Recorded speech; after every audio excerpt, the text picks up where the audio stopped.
The spectacular Spider-Man didn't just bring the webhead back to television, it redefined what a Spider-Man cartoon could be. And it all started with episode 1, Survival of the Fittest, a perfect mix of action, humor, and character drama that sets the tone for the entire series. Let's dive into how this one episode manages to capture everything that makes Peter Parker spectacular. It's electrifying! The episode opens the night before a new school year. Spider-Man interrupts a late-night bank robbery by two small-time crooks, Flint Marko and Alex O'Hearn, names comic fans will immediately recognize as future villains Sandman and Rhino. But while Spidey's cracking jokes and webbing up the bad guys, he doesn't realize he's being watched. A mysterious figure known only as the Big Man is observing his every move through a live feed. The Big Man, unseen but menacing, orders his right-hand man, Hammerhead, to take care of Spider-Man, permanently by sending in a group called the Enforcers. It's a slick setup, right from the jump. The show builds a crime world around Spider-Man that feels alive and dangerous. There's only one word to describe today: spectacular. All new spectacular episodes all morning long, including the premiere of the spectacular Spider-Man and the one-hour Batman movie Lost Heroes. Today is spectacular. All new all morning on Kids WB. The next morning, we shift to Oscorp, where we meet Adrian Toomes, the man who will soon become the Vulture. He's furious, and for good reason. His anti-gravity invention has just been stolen by Norman Osborn, thanks in part to Dr. Otto Octavius. Yes, that Octavius, who convinced him to show off the tech in the first place. Norman doesn't even try to hide his arrogance. He coldly tells Toomes that with nothing else to his name, he has no leverage, then has him escorted out like trash. It's a short scene, but it perfectly captures how ruthless Norman Osborn can be. And it gives Toomes all the motivation he needs for revenge. If you never accomplished anything as a young man, who'd believe you created tech flight as an old one? Oh shit! Oh shit! Oh shit! Oh shit! Oh shit! Oh shit! Meanwhile, Peter Parker's just trying to survive the first day of junior year. He reconnects with his best friends, Gwen Stacy and Harry Osborn, and for once, Peter's feeling confident. He's Spider-Man after all. How hard can high school be? Turns out, still pretty damn hard. When Peter tries to ask out his crush, Sally Averill, he's publicly humiliated by her, Flash Thompson, and the rest of the popular crowd. It's a brutal reminder that no matter how amazing Spider-Man gets, Peter Parker's life never gets easier.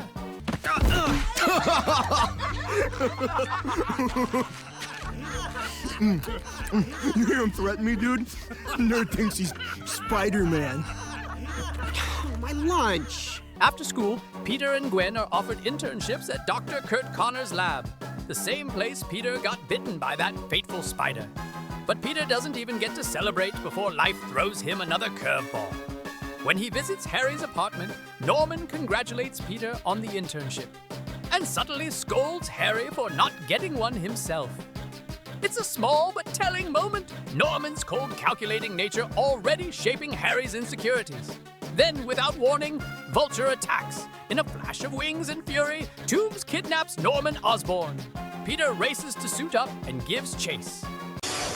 Later today, get caught in the web of the spectacular Spider-Man when Kids WB premieres this brand new series in a 1-hour special event. And you could win one of 500 sets of exclusive Win It Before It's Released Hasbro Spectacular Spider-Man action figures. For your chance to win, make sure you watch the 1-hour premiere so you can name the 4 villains Spidey captures in his web.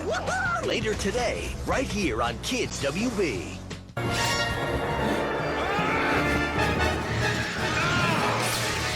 Oh, guys, you play hot potato hardcore. Who are you? Why, I'm your friendly neighborhood Spider-Man, of course. This is the show's first major action set piece, and it's spectacular. Spider-Man saves Norman, trading blows midair with Vulture across the New York skyline. Even this early on, you can feel the show's fluid animation and clever choreography. Every punch, swing, and quip lands perfectly. Spidey rescues Norman, but Vulture escapes. For now. Heads up!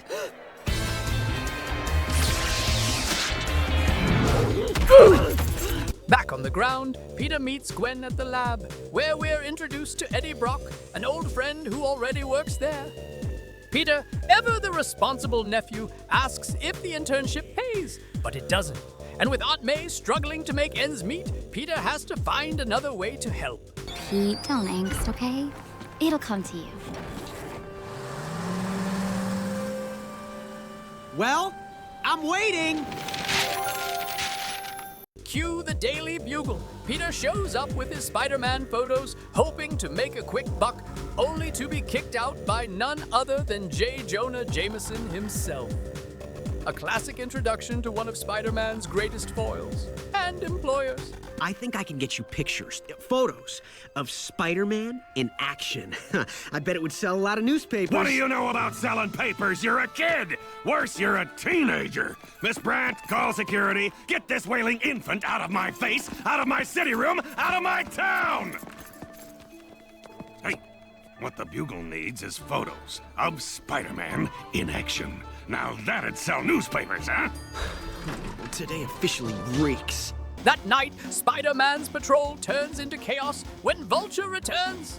This time with the enforcers waiting in the wings. Caught between multiple enemies, Spidey has to think fast, protect Norman, and take down both threats at once. It's a fast-paced acrobatic fight that highlights Spider-Man's intelligence and improvisation. He wins barely, and Norman lives to be smug another day. But victory always comes with a price. Peter gets home late again, and Aunt May, ever the loving but firm parent, gives him a curfew. It's a small, warm ending that perfectly balances the episode's intensity, capped off with a slice of banana cream pie. It's a reminder that beneath the mask, Spider-Man is still just a kid trying to make life work. Survival of the fittest isn't just a title, it's a theme. In a world full of crime bosses, supervillains, and personal struggles, Peter Parker is learning what it means to survive. The episode sets up the show's world beautifully. The villains, the relationships, and the central idea that being Spider-Man isn't about winning, it's about enduring. And for a first episode, that's pretty spectacular. Okay, so Marco, now tell me, the new spider signal, too much? It's my first night trying it out, and I'm just not sure it screams friendly neighborhood Spider-Man. Be brutal. Look, Beaky, I admire anyone who dresses up as their favorite animal. Better still, you can fly. So I gotta ask, you heard the one about great power coming with great responsibility? Oh, you're strong. Point taken. But can you do this? Didn't think so. You will apologize! I won't! Man, this is a sweet ride. That sunroof come standard? That wraps up this edition of Plot Pulse, and a big thank you for making it all the way to the end of the video. Be sure to subscribe to the channel and check out more videos like this one.